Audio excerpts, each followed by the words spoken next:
Assalamualaikum warahmatullahi wabarakatuh. Perkenalkan, nama saya Dinda Rias Desantiranti dengan akhiran NIM 2038. Di sini saya akan menjelaskan materi tentang dasar sastra Indonesia. Sastra Indonesia adalah karya imajinatif yang menggunakan bahasa sebagai media untuk menyampaikan pengalaman, gagasan, nilai, dan keindahan. Kata sastra ini berasal dari bahasa Sanskerta yang berarti pedoman atau tulisan yang menyimpan ajaran. Dalam perkembangannya, sastra dipahami sebagai karya yang memiliki nilai estetis, bersifat imajinatif, mengungkapkan pengalaman manusia, dan memberikan ruang interpretasi yang luas. Sastra tidak hanya berfungsi sebagai hiburan, tetapi juga memiliki fungsi edukatif, ekspresif, dan imajinatif.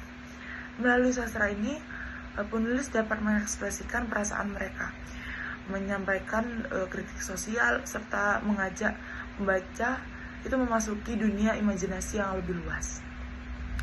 Karya sastra dibagi menjadi 3 jenis besar, yaitu prosa, puisi, dan drama.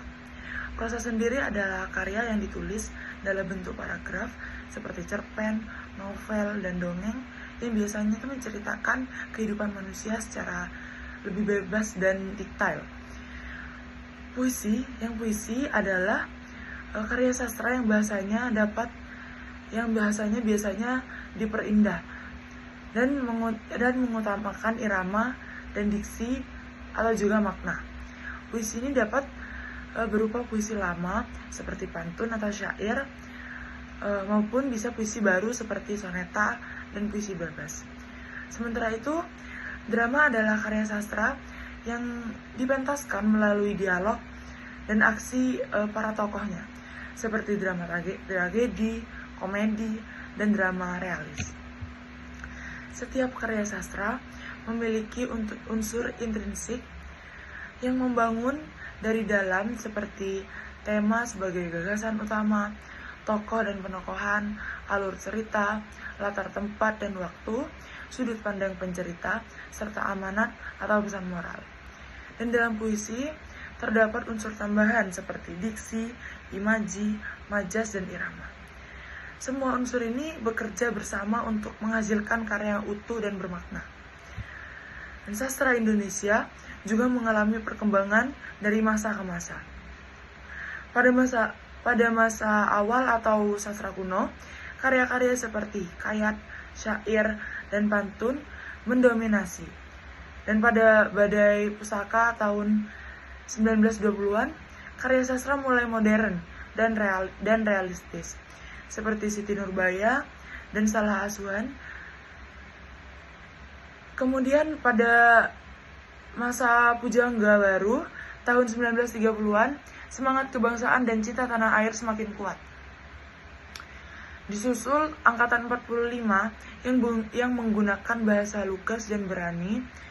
Salah satunya dalam puisi Chairil Anwar, dan memasuki era modern dan kontemporer. Tema sastra semakin luas dan beragam, dengan puisi seperti Andrea Hirata, Eka Kurniawan, dan Dewi Lestari. Sebagai contoh analisis karya, puisi Aku karya Chairil Anwar menyampaikan tema keberanian dan eksistensi diri. Bahasa yang digunakan tegas, dengan majas metafora dan hiperbola yang memperkuat kesan pemberontakan. Nada puisinya itu penuh semangat melawan, dengan amanat bahwa manusia harus berani menghadapi kehidupan dengan segala tantangannya. Itu saja materi sastra Indonesia yang dapat saya sampaikan, yang membahas pengertian, fungsi, jenis-jenis, unsur-unsur, perkembangan, hingga contoh analisisnya. Semoga penjelasan saya membantu dalam memahami dasar-dasar sastra Indonesia. Sekian dari saya. Pamit undur diri. Wassalamualaikum warahmatullahi wabarakatuh.